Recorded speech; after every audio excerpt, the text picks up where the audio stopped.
Hi guys, today we're gonna play a toxic yaoi game called how to not how not to kill a vampire lord. Today was the day that Michael von Dirch would die. Yes, today was surely the day Cyrus would finally succeed at killing his good-for-nothing oaf of a master vampire master. It was a thought as terrifying as it was exciting. Soon as he succeeded in his endeavor, Cyrus knew that his own death would shortly follow. But Cyrus had made peace with his own death a long time ago. It was only because of Michael that he was still alive in the first place, and Cyrus was going to make him regret it. For now, Cyrus had to keep his emotions contained to prevent Michael from growing suspicious. Thus, he put on his usual facade as the calm and capable head butler of the Dirch family. Dawn. It was early in the morning, and Michael was just about to wake up. Cyrus headed to the kitchen for his first task of the day and his first opportunity to kill his master, serving breakfast. In the kitchen, a young vampire servant rushed over to greet Cyrus. "Good morning, Master Cyrus." "Good morning, Henry. I smell burning. Did you leave the stove on again?" "Ah! I forgot! I'm so sorry!" Cyrus let out a sigh of exasperation as Henry rushed off to tend to the smoking stove. Henry has been working in the Dirch household for almost a month now, yet he was no better at his job than when he had first started. Whenever it was Henry's turn in the kitchens, Cyrus always made a note to skip his meals that day. But it wasn't Henry's fault, really. After all, he had been just another human boy living in the nearby village. Till he had the misfortune of catching Michael's attention, or rather his appetite. Cyrus has found his noble master in an alleyway with his fangs sunk to the poor boy like some wretched rogue. Michael only spared Henry after Cyrus reprimanded him. Fortunately, due to his carelessness, Henry has been left close to death. Michael fed him some of his blood and turned him into a vampire.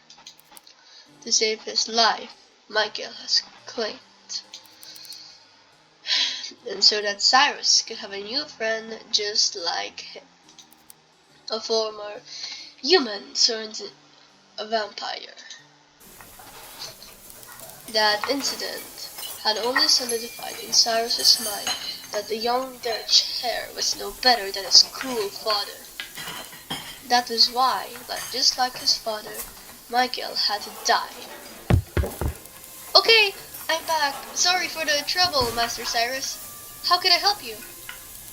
"I'll be taking over the task of serving young Master Lord Dirch this morning. Could you help to prepare his usual meal?" "Really? Oh, thank goodness! The last time I brought him breakfast, he took one bite and threw the rest at my head. Anyway, I have it right here." Michael's breakfast was usually a slice of toast with a few strips of bacon and a bowl of porridge paired with a goblet of fresh water. Today, however, the toast and bacon had been burnt, so all that left was a bowl of watery porridge and a goblet of gold. "No matter, I can still proceed as planned. No matter, I can still proceed as planned." As Cyrus left the kitchen and made his way to Michael's bedroom, he produced a small vial from his pocket. It contained liquid vervain, a substance deadly to vampires. and one that Cyrus intended to lace Michael's meal with. However, as vervain was contraband, it was difficult to obtain. Cyrus had to grow the batch himself in a tiny secret area of the garden. He had only managed to harvest enough to spike either the bowl of porridge or the goblet of blood. Okay, let's save here. Porridge. With no hesitation, Cyrus poured the veal into the bowl. The colorless liquid had no impact on the already watery consistency of the porridge. It did smell a little more herbal now, but Michael would most likely just chalk it down to some new type of seasoning that the chefs were experimenting with. At least, Cyrus hoped. Lord Dirge, your breakfast is here. Come in. My. I did not expect my breakfast to walk into my room by himself. Please keep any unsavory remarks to yourself. Come now, you can hardly blame me, darling. What special occasion warrants me to be graced by your beauty first thing in the morning?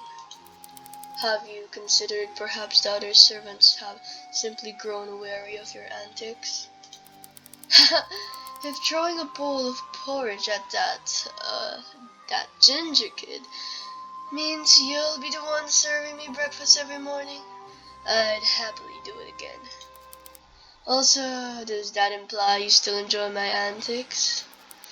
I am only doing my duty. I am only doing my duty as your butler. Now eat your breakfast. I may have other tasks scheduled in the day ahead. No. Look at this slop. I'm not eating it. Not unless you feed me, that is. Are you a child? If only. Then you'd still be willing to indulge me, right? This isn't going anywhere. Am I really going to have to debase myself just to kill this bastard? Surely there has to be a better way. But what if this is the only chance I'll get today? Let's save again! Refuse! I will not feed you under any circumstances. If you do not wish to eat, then suit yourself. As Cyrus picked up the tray of breakfast, Michael grabbed his slave. Wait. I suppose since you went through the trouble of bringing it all the way here, I'll try it. But just one bite. Michael gingerly scooped up a spoonful of porridge and placed it into his mouth. He spat it out again almost instantly. Gosh, that is disgusting! What in blazes did that stupid boy put in here? He picked up a goblet of blood and gulped it down in one go to wash the taste of the porridge. Much better. We need to fire that kid. That Henry kid. Right, Henry. That's his name. You would dump him out into the streets to survive on his own. Force him to slaughter humans to feed himself. Watch him turn into a monster consumed by his own thirst for blood. Maybe you should have thought twice before turning him in the first place. You're still not going to let that go? Perhaps only when you understand that your actions have consequences. Cyrus, there is no point in us wasting any more words on this matter. Just get that slop you claim to be breakfast out of my sight. Seeing as Michael was in a poor mood, Cyrus had no choice but to take his leave. What a waste of my time. Cyrus's first attempt to kill Michael had ended in complete failure. Morning. After breakfast, Cyrus busied himself with sorting through the new letters that had arrived at the large mansion. One in particular caught his attention. It was contained in a sealed envelope and addressed it to Michael from his sister, Scarlett von Dirch. Curious about its contents, Cyrus contemplated opening the letter to take a look. Michael probably wouldn't mind. He deemed the letters too boring and frequently asked Cyrus to read them for him anyway. Sometimes Cyrus even had to write replies back in his name. Being the responsible butler he was, Cyrus usually had no choice but to oblige. Let's save it because let's read it. Cyrus broke the seal on the envelope and opened the letter. Dear brother, I hope this letter finds you well. I am writing to inform you of some recent developments in my investigation into Father's death.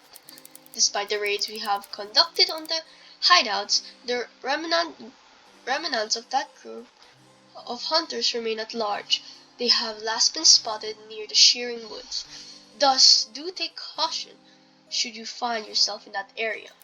If you are heading to Veneer, I would recommend to avoid traveling through those woods. The more popular road through the village of Chris would be busier enough to be safe. On another note, I know we've had our disagreements about this matter, but I would still advise you to be careful around Cyrus. I understand that you do not think he is responsible for your father's death, but I do not believe he is as innocent as he appears to be. Consider this, it was only on his suggestion that Father took the detour that led him to the hunters. And how was he able to flee while Father fell to those hunters? Should a truly loyal servant not remain with their master until the end? In any case, I can no longer place my trust in him. There is nothing else noteworthy to report on my end, but I shall keep you informed if there are any further developments. Regards, your sister Scarlett. P.S. The Queen extends her greetings to you and is looking forward to your attendance at the next gathering of the Crimson Circle. Upon pursuing the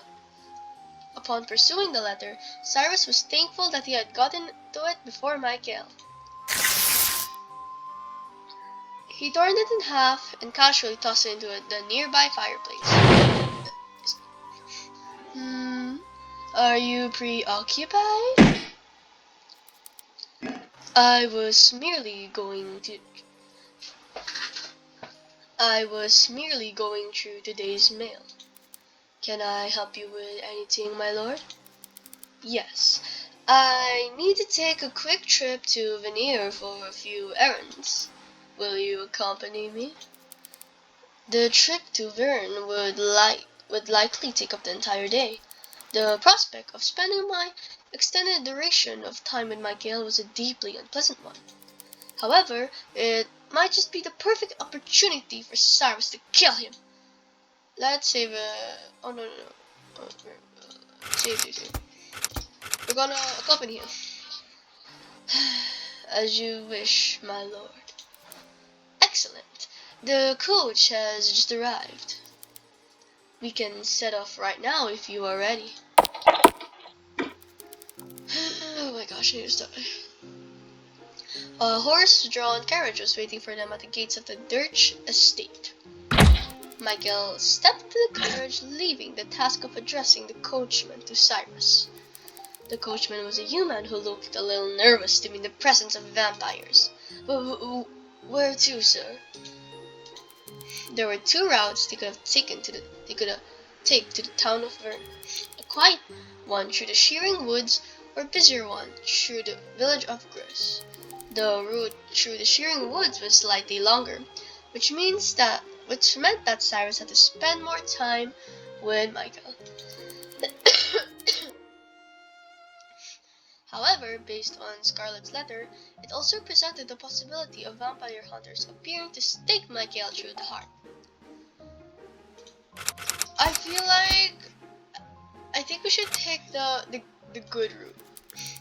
Upon careful consideration, Cyrus decided that a longer trip through shearing woods would most likely prove fruitless. There was no guarantee of any hunters showing up at all, or of them being able to defeat Michael even if they did choose to attack. The town of Verney, the quickest route possible. Yes, sir. Inside the tiny enclosed space of the carriage, Cyrus had no choice but to sit next to Michael. As the carriage rolled off, Cyrus was stricken by a strange sense of deja vu. It had not been that long since he had gotten into a similar carriage with the former Lord Dirch and Michael's late father, Adalbert. You look nervous, Cyrus. What's the matter? There were many things Cyrus could have pointed out, from Adalbert's hand rushed through the forest. Hello, aren't you like 67 years old and he's like, what, 17? To the fact that he always hated being in close proximity to the old family. Instead, he only forced himself to smile. Nothing at all, my lord. I am simply excited to be spending some time alone with you at last. The feeling is mutual, my dear. Finally, I have no longer have to share your time. Finally, I have no longer have to share your time with those two brats of mine. Then why don't we take a longer route to our destination, to prolong the time we have to ourselves? Of course, anything for my dearest dog. He leaned and closer to Cyrus. Not reading all this, little bro. Cyrus stiffened and braced himself for the familiar blah blah blah blah blah. Your taste divine as always, dog. Cyrus flinched at the sudden nudge against his shoulder. Cyrus? Is everything alright? You're unusually quiet today, even for yourself. A remark like that would have usually made you bristle. Or is silence an indication of your essence? What are you talking about? So you weren't paying any attention to me. After all, I was just saying you actually like me a lot better than you let your own, don't you? Whatever gave you that impression? Well, you agreed to accompany me today. I am only doing my duty as your mother, and someone had to make sure that you behave for once, my lord. I am always on my best behavior. Just like the time you stalked a human boy into a dark alley and forcibly took his blood. It was one time, and he agreed to do it. You compelled him. Look, I couldn't help myself. He smelled like baked bread. How many humans who smell like baked bread have you met? I just had to have a taste. That is hard an excuse. I already apologized, didn't I? I don't understand your obsession with bringing that Henry boy up over. Are you jealous that I returned him? Don't worry, that boy doesn't mean anything to me. And I still very much prefer your son to his. The only thing I am jealous of is your utter lack of shame. If your father was still alive, he would surely lose his mind. My father? What right does he have to criticize me? We're the same, aren't we? Taking blood from the humans, those anything that turning anyone he took the slightest fancy to. Ah, yes, he was truly the pinnacle of vampire aristocracy. He did the same things as me, or much worse. He did the same things as me, or much worse, and yet you never displayed any disdain towards him. Why is it then that you seem to like him so much better than me? Is it because he turned you? Because he was your master and you had no choice but to love him? Well, he's dead. So there's no need for you to cling on to any false sense of loyalty you might have towards him. Do not speak of your father's name in such a manner. Whatever he might have done in the past, is it only because of him that your father... Whatever he might have done in the past, it is only because of him that your family is as powerful and respected as it is now. You will do yourself no favors by simply riding on his coattails. Oh, I have no intention of riding on his coattails. My father was weak. My father was a weak old fool who was slaughtered by a few measly humans. I will surpass him in every way. Then you will do well to learn from his mistakes. I would argue that there are mistakes he made that I ought to be grateful for. What are you doing? What are you doing? Plucking you from that place, saving you from the jaws of death, turning you into his loyal servant for the rest of eternity. That was the best mistake my father ever made. And now you serve me. Michael inhaled deeply, taking Cyrus's scent. Cyrus's heart raced in his chest. I ain't reading this little bro. Don't you dare. You should see the look on your face.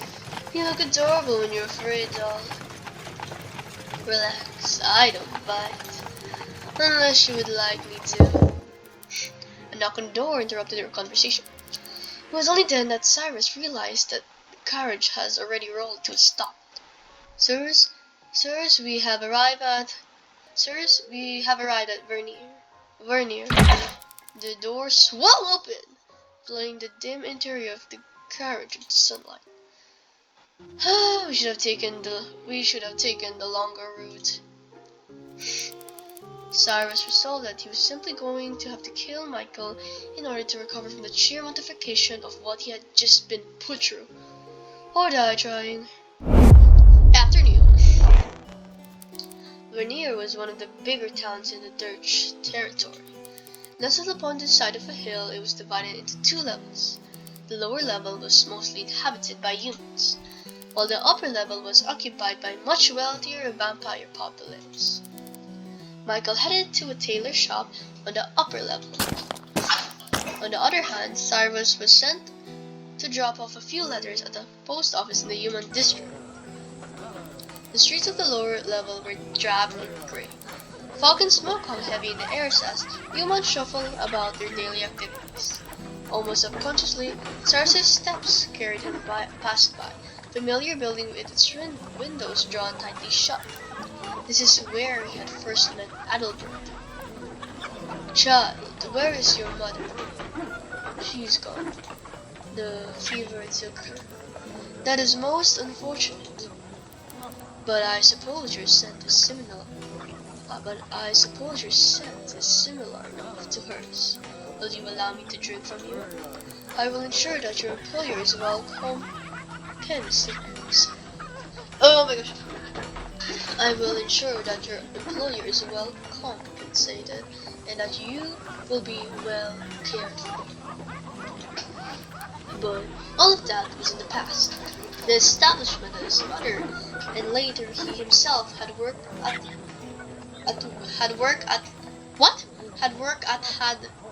the establishment that his mother and later he himself had worked at had long since shut their doors. Cyrus suspected that they had fallen out of favor after Adalbert stopped visiting them. Okay, Loki, I need okay. After they had nearly allowed Adalbert's favor to be killed by their own patron. Bro, Cyrus was so cute when he was a baby. Young. And now even Adalbert was gone. The only chain that tethered him to the ditch was now was Michael. The art also After finishing matters at the post office, Cyrus headed for the tailor shop to reconvene with Michael. It was a quaint little boutique on the corner of a street in the upper district, but heavy curtains were draped over its windows, indicating that its proprietor was entertaining a special guest. Cyrus knocked once on the door before stepping into the shop. The interior was dim, but being a vampire, Cyrus's vision adjusted to the darkness immediately. Michael was nowhere in sight. However, his voice could be heard faintly from a door at the back of the shop.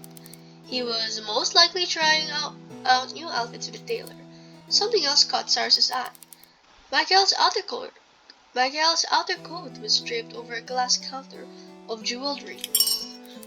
Placed on top of the coat was a particularly gaudy golden ring with a large blue sapphire. It was Michael's ward, an enchanted piece of jewelry that allowed vampires to walk under the sunlight unscathed. Cyrus's own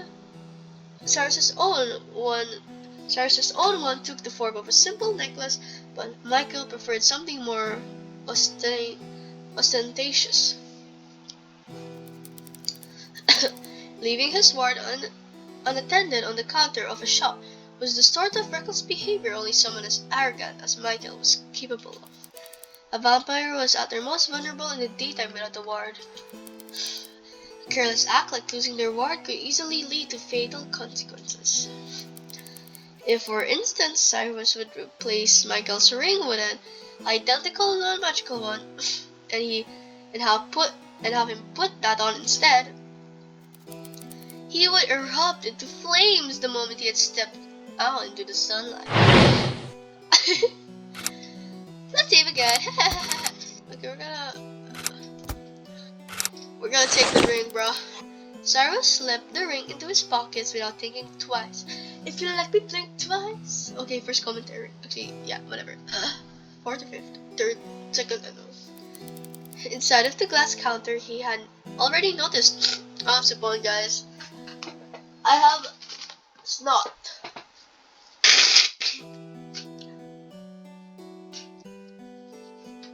Inside of the glass counter, he had already noticed several other sapphire rings of similar size and make to Michael's. He picked one that looked the closest to Michael's and placed it atop of his coat. It wasn't entirely identical, as Michael's ring was custom made, but it was virtually indistinguishable unless one looked very closely. And Cyrus only needed Michael to wear it right up till they leave the shop, upon which the sun would do its work. As for Michael's actual ring, he placed it into the glass counter to replace the ring he had taken. Oh! Fine shine! Hi! At the moment, the door at the back of the shop swung, and Michael strolled out. Cool clothes. Taylor, a bubbly young vampire, accompanied him. She's so pretty. I don't know if she has a name, or she doesn't have one. Michael was dressed in a new set of formal clothes. Michael grinned when he saw Cyrus. Cyrus. You're back just in time. So, what do you think? Give a little twirl to flaunt his new outfit. Cyrus noticed that he was also wearing a new ruby ring on his fingers. How does one... Hold on, was it this? Was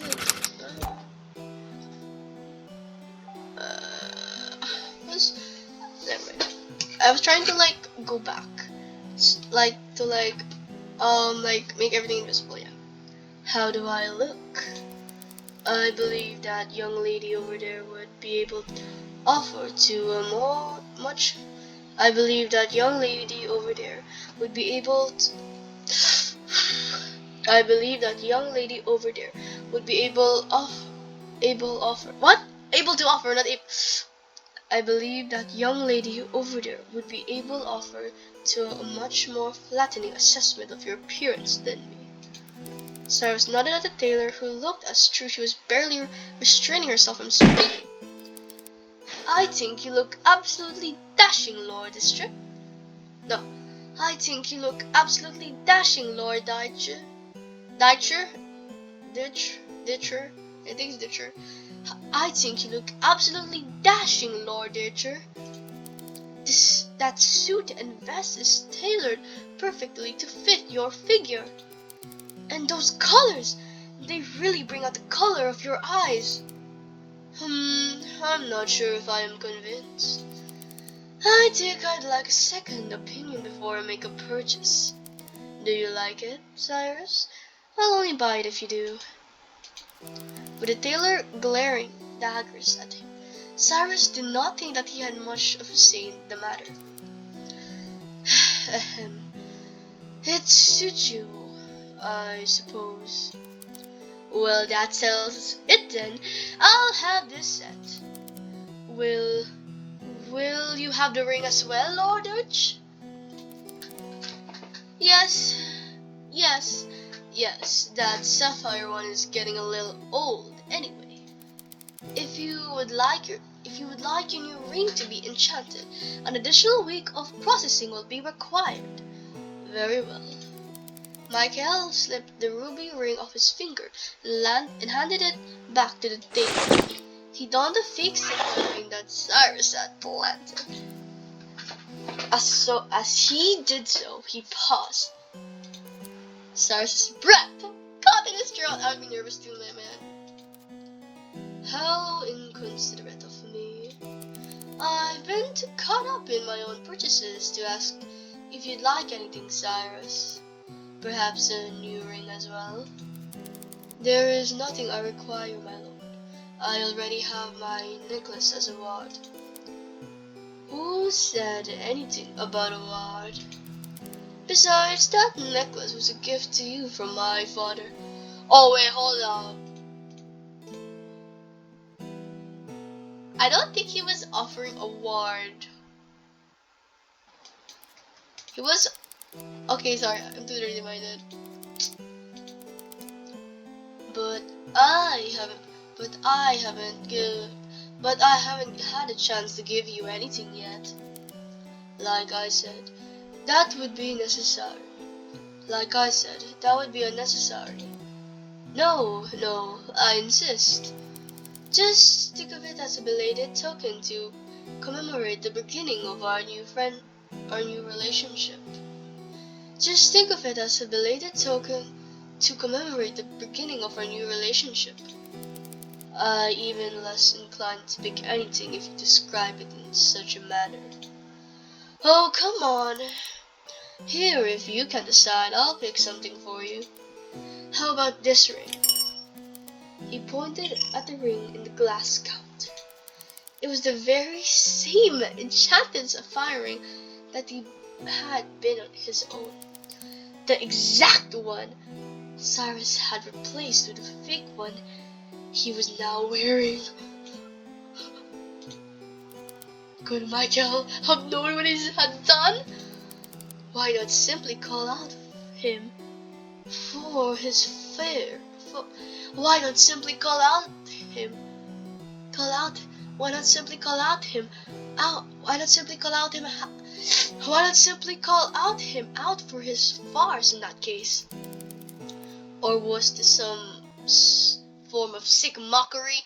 His way of toying with Cyrus before delivering judgment upon him? Cyrus, if you don't say anything, I'll take it as an agreement. I don't think something that flashy would suit. Nonsense! I think you could use a fancy accessory to show you off your status as my butler. Most importantly, it looks just like mine, doesn't it? We could have matching rings. Yes, I know. Let's get them engraved as well. Both of our rings! Without waiting for Cyrus's reply, Michael called out to the tailor. Of course, the tailor gladly agreed to the additional services. They were informed that it would take an hour or so for the rings to be engraved. I wonder what engraved means. She looks like a witch. I love her. She's so cute. She was kind enough to serve them a platter of light refreshments and 2 cups of blood while they stayed. Oh, so that's nice. Michael sprawled onto one of the sofas in the shop and gestured for Cyrus to sit next to him. Cyrus took a seat but stiffened when Michael slung an arm around his shoulders. What's the matter with you? Relax. Why are you always so uptight? There's no rush. We have all day. There is no need for you to behave so formally around me all the time. Unlike my father, I don't care for frivolous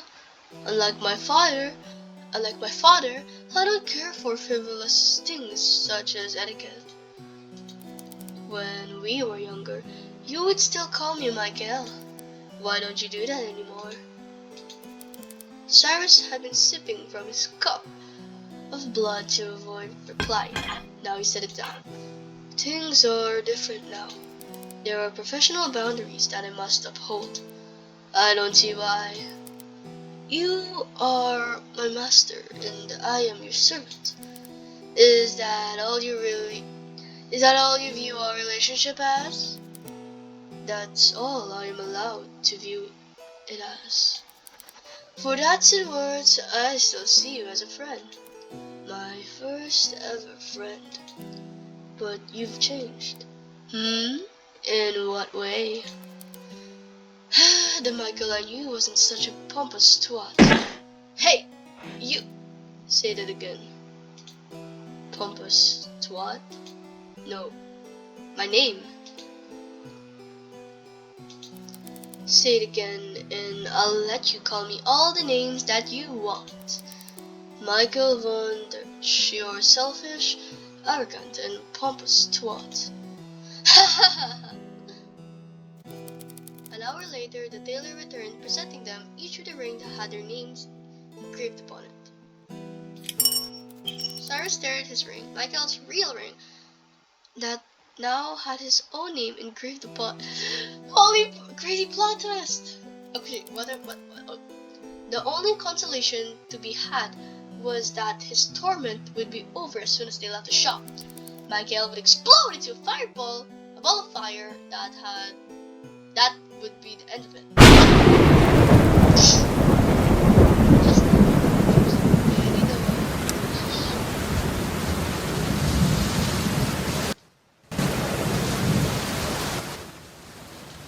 We have voices. Just then, there was a crash of thunder followed by the sound of rain pelting against glass windows. The tailor hurried over to open the curtains. No sunlight flooded into the shop to set Michael on fire. Why not? The sky was completely overcast and rain poured down in sheets. What kind of sheet? Okay, so dirty my thoughts. Oh dear! Are you sure you would like to head out in this weather, Lord Urge? You are welcome to stay in my shop for as long as you like. Then we will have to impose on you a little while longer. I would prefer not to have my new clothes ruined by the rain. Cyrus, any objections? Were it not for the fact that the gray skies would prove futile at killing a vampire, Cyrus would have yanked off his own necklace and fled to the streets to burn to his death. Evening. Evening rolled around, and the servants of the it's called yeah, household busied themselves with dinner service. As the head butler of the Dirch family, Cyrus was in charge of overseeing the preparations. Henry, who had been banned from the kitchens after the morning's fiasco, had been relegated to serving duty instead. Yet the poor lad looked more nervous than ever, spilling a bowl of soup into himself and nearly knocking an overlit candle. Based on what Cyrus knew of the boy, the more skittish he was, the more mistakes he had. Skittles mentioned from Happy World, Happy People, or Skittles the candy. If Cyrus didn't step in, there would be a high chance that Henry might end up causing a catastrophic accident during dinner. But another darker thought occurred to him. Pushing Henry over the edge might lead to the exact sort of disaster that could help Cyrus get rid of Michael. This is giving me Yandere Simulator vibes, like the 1980s mode. Okay, we're gonna be good. Henry, a word please. Huh? Yes, sir. There is no need for you to be so tense. Lord Dirch will not bite your head off. I've already caused him enough trouble. If I mess up again, he might just throw me out. I give you my word that I will not allow that. And fretting so much will not do you any good. Just act as normally. Just act as you. Just act. Just act as you normally do, and you'll be fine. I will try my best, Master Cyrus. That is all I require from you.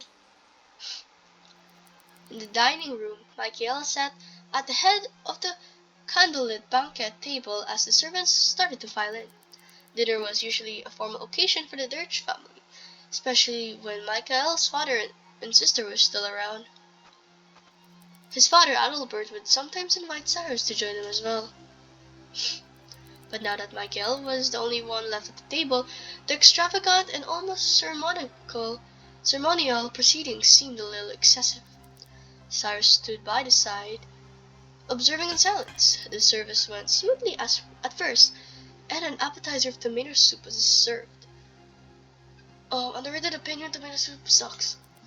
Next came the main course of the rare steak. Yum yum yum, yum yum yum. That'll be meat. As he cut into the meat, Michael gestured for his cup of blood to be refilled. Henry stumbled forward and picked up his glass. His hands remained steady as he filled the glass and set it back down into the table. What was that? I just rolled my mouse. And set it back down into the table carefully without any incident. Cyrus let out a breath he didn't realize he had been holding so long. Dessert followed shortly after, and Michael was served a slice of red velvet cake. I never tried red velvet, but I think it's yummy. Gooey chocolate oozed out from between the layers of the cake as Michael cut into it. Cyrus's stomach growled, why is bro blushing? Have you eaten yet? It is customary for a servant to eat only after their master. Don't concern yourself. Don't concern yourself with such silly rules. Join me, I insist. With no other choice, Cyrus took a seat next to Michael. Michael cut off a piece of cake with his fork and held it up to Cyrus's lips. Try some.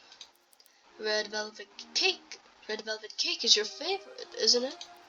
The other servants gathered in the room and had begun to whisper among themselves. Oh my gosh! Is Lord Dirch a gay for Fimple? Okay, no. Henry was staring at them, wide-eyed, but he blushed and averted his gaze when Cyrus caught him.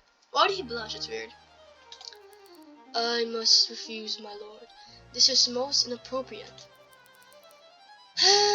It wouldn't do for my loyal butler to starve while I gorge myself on delicacies. Have some cake. Really, I insist. Cyrus flushed red. As quickly as he could, he bit off the piece of cake on Michael's fork. He barely resisted, letting out. I ain't reading that. Came into contact with the rich, decadent chocolate. It was the perfect balance of flavors, sweet but not overly so. A second forkful of cake was already waiting at his lips.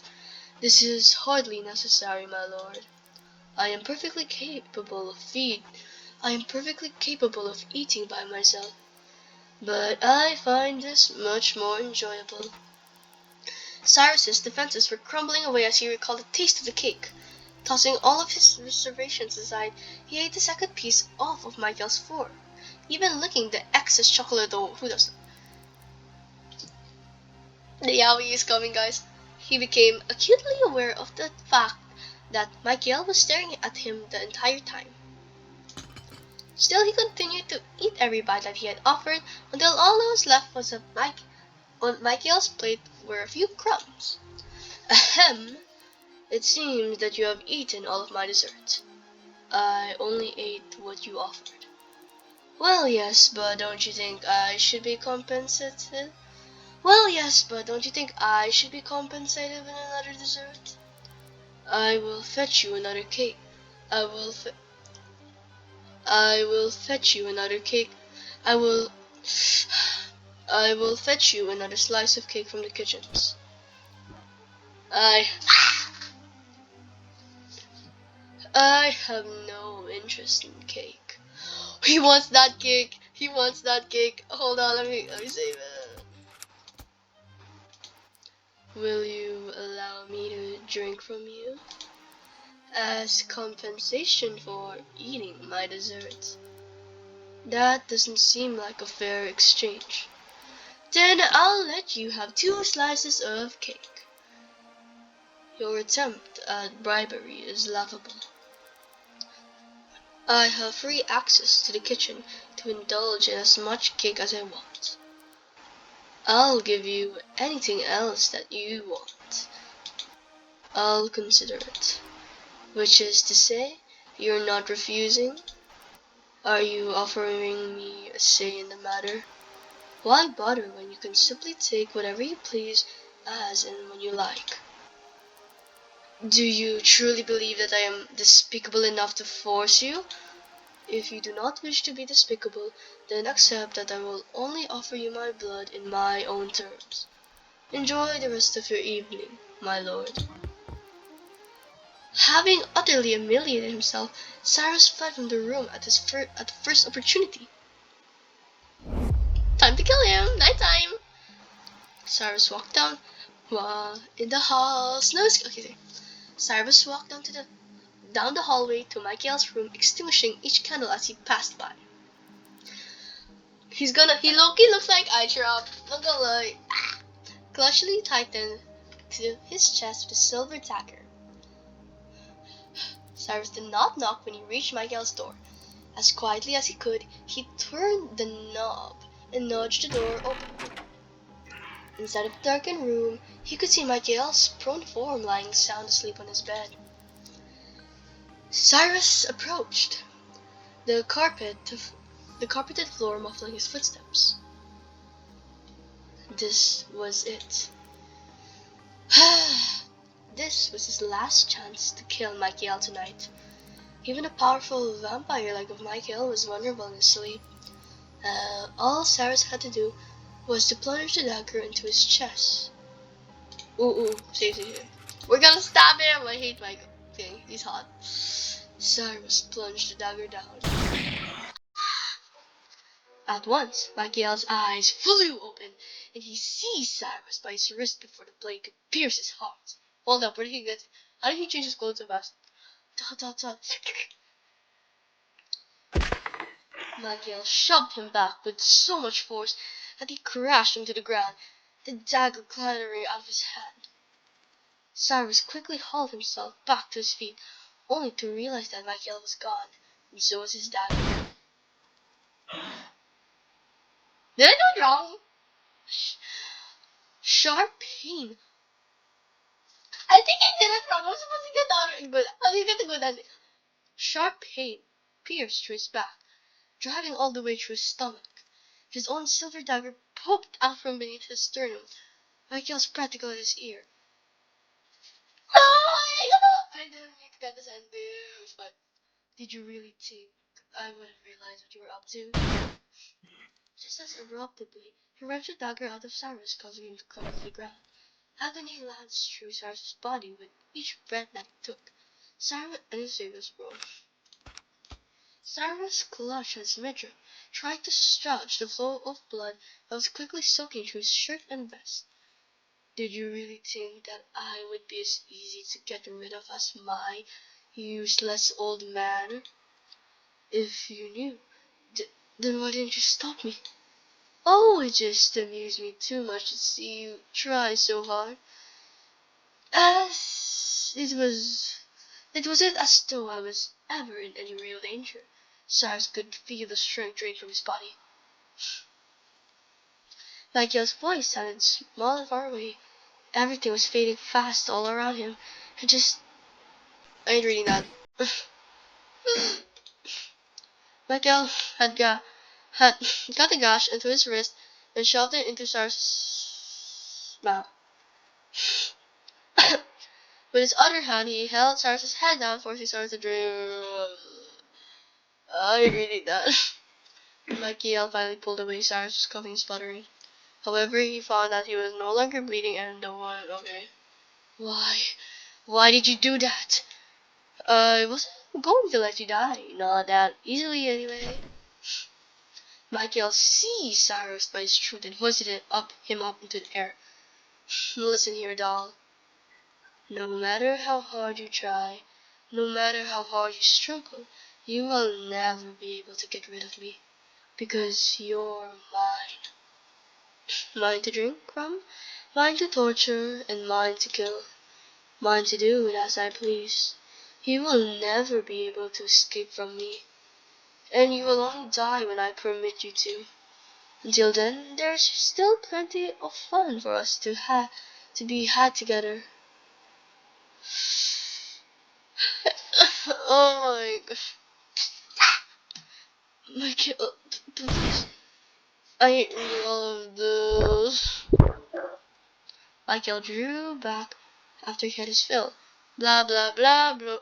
Oh, one more thing before I forget. Michael, I'll be having this back. But I don't think you deserve this. No! Need. Oops, Oops, looks like you won't be leaving this room anytime soon. Now, let us have some fun together, shall we? I didn't mean to get mad. Okay. Thank you guys for watching my gameplay of whatever this thing is. And I got the bad ending, but don't worry, we'll get a good ending soon. Okay?